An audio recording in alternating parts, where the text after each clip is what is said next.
Cinema బాగుందా బాగాలేదా నాకే అర్థం కావట్లేదు. అంటే ఇది నాకు నచ్చిందా లేదో కూడా నాకు తెలియట్లేదు. బట్ ఒకటి మాత్రం కన్ఫర్మ్, థియేటర్ నుంచి బయటకు వచ్చినప్పుడైతే మాత్రం ఒక డిఫరెంట్ ఎమోషన్తో బయటకు వచ్చాను. ఏదో ఒక రకమైన డిస్టర్బెన్స్తో ఏంటి ఇట్లా అయ్యింది అన్న ఒక దాంతో అయితే బయటకు వచ్చాను. ఇవి చాలా రేరుగా అవుతూ ఉంటాయి కొన్ని సినిమాలు. అంటే అది బాగుండాల్సిన అవసరమే లేదు, బాగోని సినిమాలు కూడా కొన్ని నాకు ఇట్లా అవుతూ ఉంటాయి.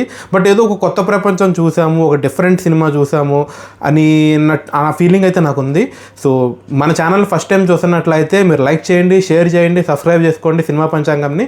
అసలు రివ్యూలోకి వెళ్ళిపోదాం. ఏంటి సినిమా అని అంటే 3 ముక్కల్లో చెప్పాలంటే, 1 acting, 2 art work, 3 direction.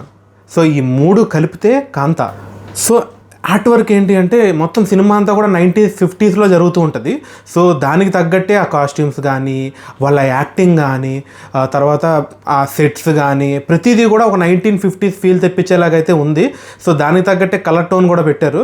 And కొన్ని సీన్స్ మాత్రం బయట తీశారనమాట. బయట తీసే సీన్లు మొత్తం 90% అంతా కూడా ఒక సెట్లోనే నడుస్తూ ఉంటుంది, ఒక స్టూడియోలోనే నడుస్తూ ఉంటుంది డ్రామా. బట్ ఒక 10% 5% మాత్రం బయట జరుగుతాయి కొన్ని సీన్స్.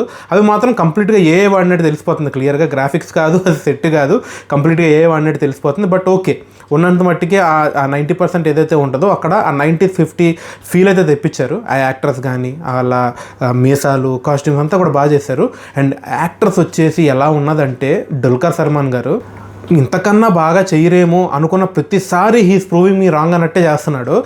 అబ్బా ఏంటి ఇది పర్ఫార్మెన్స్, కెరియర్ పీక్ పర్ఫార్మెన్స్ అనుకుంటే నెక్స్ట్ ఇంకో సినిమా అదే అదిరిపోయిందంటే దానికన్నా నెక్స్ట్ లెవెల్.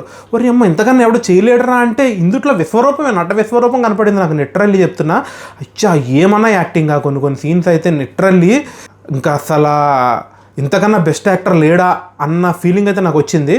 మొత్తం ఇంకా కెరియర్ బెస్ట్ పర్ఫార్మెన్స్ అని చెప్పొచ్చు.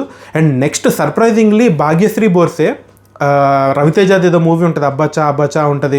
సో ఆ యాక్ట్రెస్ని ఎన్నాళ్ళు ఏదో పిచ్చిగా వాడుకున్నారు, కానీ అసలు ఈ యాక్ట్రెస్లో ఇంత టాలెంట్ ఉందా, ఇంత యాక్టింగ్ స్కిల్ ఉందా, అండ్ ఇంత క్యారీ చేయగలదా ఇలాంటి క్యారెక్టర్ని. ఈ సినిమాకి మెయిన్ క్యారెక్టర్ ఆవిడ. సో అలాంటి క్యారెక్టర్ని హ్యాండిల్ చేయగలదా ఈవిడి అన్నట్టు అనిపించింది నాకు లిటరల్లీ. అండ్ సముద్రఖని గారు, ఆయన చాలా మూవీస్ చేశారు, మన రఘువరన్ బీటెక్లో అట్లా మంచి క్యారెక్టర్స్ ఉన్నాయి. బట్ ఇది నెక్స్ట్ లెవెల్. మళ్ళీ ఏంటంటారు, ఆ గెటప్ కానీ ఆయనకి ఎత్తుపళ్ళు పెట్టి ఒక రకమైన యాటిట్యూడ్ ఇచ్చారు. అసలు ఇదైతే నాకు లిటరల్లీ ఆయన కెరియర్ బెస్ట్ పర్ఫార్మెన్స్ అనిపించింది. రాణా గారు చాలా రోజుల తర్వాత నాకు ఆ మూవీలో ఒక క్యారెక్టర్లో చూశారు, సెకండ్ హాఫ్లో వస్తాడు. ఆయన అంతే, ఆయన best performance.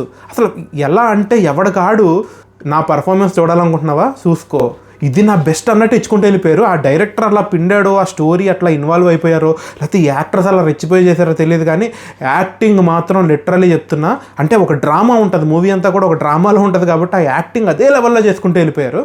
And next direction కూడా నాకు చాలా బాగా నచ్చింది. అంటే ఈ యాక్టర్స్ అందరూ ఇంత బాగా చేశారు అంటే దాని వెనక ఉండే డైరెక్టర్ కెప్టెన్దే కారణం. సో ఆ యాక్టింగ్ అంత పిండగడిగాడు అంటే ఆ స్టోరీని అంత ఇన్వాల్వ్ చేయగలిగాడు. సో జనాలకు అంత ఇన్వాల్వ్ అవ్వకపోవచ్చు, బట్ యాక్టర్స్ అయితే లిటరల్లీ చాలా ఇన్వాల్వ్ అయిపోయారు ఈ సినిమాలో. స్టోరీ వచ్చేసి సింపుల్ స్టోరీ లైన్. ఒక డైరెక్టర్కి హీరోకి మధ్య ఒక ఈగో క్లాష్. అలాంటి ఈగో క్లాష్ ఉన్న ఒక డైరెక్టర్ హీరో కలిసి మళ్ళీ సినిమా చేయాల్సి వస్తే ఏంటి, ఎలా ఉంటుంది, ఆ డైరెక్షన్ ఎలా హ్యాండిల్ చేస్తారు. ఈ మధ్యలో ఒక హీరోయిన్, అంటే ఆ డైరెక్టర్కి కట్టుబానిసైన హీరో వల్ల పడితే, హీరో ఆల్రెడీ మ్యారీడ్, సో వల్ల పడితే వీళ్ళ మధ్యలో ఎలా నలిగిపోతుంది, ఏం జరుగుతుంది ఏంటి అనేది ఒక స్టోరీ అనమాట. ఇంటర్వెల్ వచ్చేసరికి ఒక పెద్ద ట్విస్ట్ ఉంటుంది, అది చెప్తే మీకు స్పాయిలర్ అయిపోతుంది. ఆ ట్విస్ట్ దగ్గర నుంచి సినిమా టోన్ మారిపోతుంది. అప్పుడు దాకా ఒక డ్రామాలో నడుస్తే సెకండ్ హాఫ్ అంతా ఒక ఇన్వెస్టిగేషన్ థ్రిల్లర్ లాగా, అది కూడా ఒక డ్రామా లాగా అట్లా వెళ్ళిపోతూ ఉంటుంది. బట్ మూవీ అయితే కొంచెం డిఫరెంట్గానే అనిపించింది. కొంచెం ఎక్కడో నాకు మహానటి ఫ్లేవర్ కూడా తగిలింది. సో బ్యాక్గ్రౌండ్ మ్యూజిక్ కూడా బ్యాక్గ్రౌండ్ మ్యూజిక్ కూడా ఒక డిఫరెంట్ టోన్లో ఉంటుంది, ఒక ఫ్లేవర్ ఉంటుంది ఆ బ్యాక్గ్రౌండ్ మ్యూజిక్లో. ఏదో కొత్తగా ట్రై చేసినట్టు ఉంటుంది, సాంగ్స్ డిఫరెంట్గా ఉంటాయి. అండ్ కలర్ గ్రేడింగ్ కూడా అసలు భలే ఉంటుంది. కలర్ గ్రేడింగ్ కొన్ని చోట్ల పేస్టల్ కలర్స్ వాడతారు, కొన్ని చోట్ల టీల్ అండ్ ఆరెంజ్ మన హాలీవుడ్ మూవీస్కి వాడతారు కదా, అలాంటి కలర్స్ వాడతారు. చాలా మట్టికి సీన్స్ బ్లాక్ అండ్ వైట్లో ఉంటాయి. అంటే ఆ సీన్ మూడ్ని బట్టి ఆ కలర్ చేంజ్ అయిపోతూ ఉంటుంది. ఒక కలర్లో నడవదు సినిమా అంతా, డిఫరెంట్ కలర్స్లో వెళ్తూ ఉంటుంది. ఆ మూడ్కి తగ్గట్టు ఆ కలర్స్ చేంజ్ అయిపోతూ ఉంటాయి. సో అది నిజంగా చాలా బాగా అనిపించింది నాకు. వెరీ ఎక్స్పెరిమెంటల్ ఫిలిం ఇది. అంటే ఇది థియేటర్లో కన్నా ఓటీటీలో రిలీజ్ చేస్తే ఇంకా బాగా జనాల్లోకి వెళ్ళేది. బట్ థియేటర్లో కూర్చొని చూసినప్పుడు మాత్రం లిటరల్లీ 80% మందికి అబ్బా ఏంట్రా ఈ సోది అయిపోతే బాగుండు అన్నట్టు ఉంటుంది. చాలా తక్కువ మంది, ఒక 20% నాలాంటి వాళ్ళకి మేబీ ఆ డీపర్ మీనింగ్ అర్థమైన వాళ్ళకి, లేదా ఇలాంటి సినిమాలు డ్రాగింగ్ ఉన్నా పర్లేదు, ఒక ఎమోషన్, ఒక డ్రామా నచ్చిన వాళ్ళకి మేబీ నచ్చుతుంది. ఎంటర్టైన్మెంట్ కోసం ఫ్యామిలీని చేసుకొని సినిమాకి వెళ్ళిన వాళ్ళకి మాత్రం ఇది ఒక రాడ్ మూవీ లాగా అనిపించవచ్చు. అది చెప్పలేము, వాళ్ళకి కూడా నచ్చచ్చు, బట్ అట్లా అనిపిస్తుంది. చాలా ఎక్స్పెరిమెంటల్ ఫిలిము. అంటే ఏంటి సినిమా బాగుందా, అన్ని పాజిటివ్స్ చెప్తున్నావు, బాగాలేదా ఏంటి అని అంటే చాలా బాగాలేదు సినిమాలో. ఫస్ట్ హాఫ్ అంతా కూడా ఒక వర్షన్లో వెళ్తూ ఉంటుంది. ఒక డ్రామాలో ఈ హీరో ఎంత చేయగలడు, డైరెక్టర్ చేయడు, హీరోయిన్ ఎలా మ్యానిపులేట్ చేస్తుంది, హీరోయిన్ ఎలా చేస్తుంది, ఇట్లా ఒక డ్రామాలో ఒక ఏంటంటారు ఒక గ్రిప్ ఉంటుంది స్క్రీన్ ప్లేలో. చూస్తున్నంతసేపు బోర్ కొట్టదు, సీన్ స్లోగా ఉన్నా కూడా బోర్ కొట్టదు, మనల్ని ఇన్వాల్వ్ చేస్తుంది. బట్ ఇంటర్వెల్లో ఒక ట్విస్ట్ పెడతారు, ఆ ట్విస్ట్ చూడంగానే అర్థమైపోతుంది ఏంటి అనేది. ఇంటర్వెల్కి ముందే ఆ సీన్ జరుగుతున్నప్పుడు అర్థమైపోతుంది ఏంటని.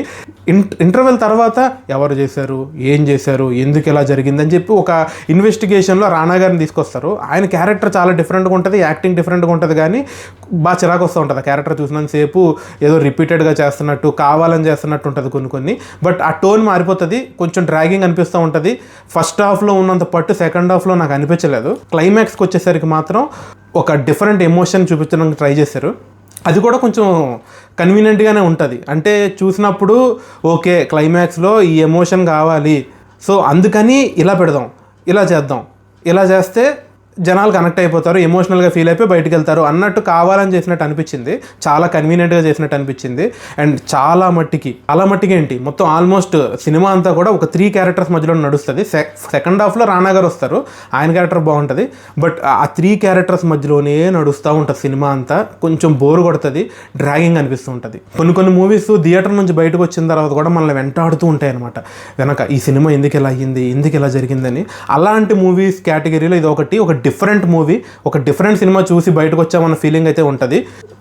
ఫ్యామిలీతో వెళ్ళి అందరితో కిడ్స్తో వెళ్ళి సరదాగా ఎంజాయ్ చేయాలి అని అనుకుంటే మేబీ మీకు నచ్చకపోవచ్చు. బట్ మీరు ఒక్కళ్ళేనో లేదంటే మీ ఫ్రెండ్స్తోనో వెళ్ళి ఒక డిఫరెంట్ మూవీ చూడాలి అని అనుకుంటే మాత్రం ఒక డిఫరెంట్ వరల్డ్ అయితే మీరు ఎక్స్పీరియన్స్ చేసి వస్తారు, అది మాత్రం పక్కా చెప్తాను. మెయిన్ యాక్టింగ్ పర్ఫార్మెన్సెస్ అంటే ఒక్కొక్కసారి అయితే నాకు మూవీ చూస్తున్నట్టు అనిపించలేదు, ఏదో స్టేజ్ షో చూస్తున్నట్టు, నాటకం చూసినట్టు కూడా అనిపించింది. సో ఆ యాక్టింగ్ పర్ఫార్మెన్సెస్ అలా ఇచ్చారు. ఆ పర్ఫార్మెన్సెస్ చూడడానికి అయితే మాత్రం కళ్ళు మూసుకొని టికెట్ వర్త్ అన్నట్టు ఉంటుంది. సో ఇది మన review for Kaantha. First time కనుక మన ఛానల్ చూస్తున్నట్లయితే లైక్ చేయండి, షేర్ చేయండి, సినిమా పంచాంగాన్ని సబ్స్క్రైబ్ చేసుకోండి, ఎంకరేజ్ చేయండి. ఏవో పెడతా ఉన్న వీడియోలు 100, 200, 300 వస్తున్నాయి, అయినా పర్లేదు, చూస్తాను, పెడతాను. మీ ఎంకరేజ్మెంట్ ఏదో ఒక రోజు నాకు దొరుకుతుందని నాకు నమ్మకం. Thank you so much for watching cinema Panchangam. Thank you.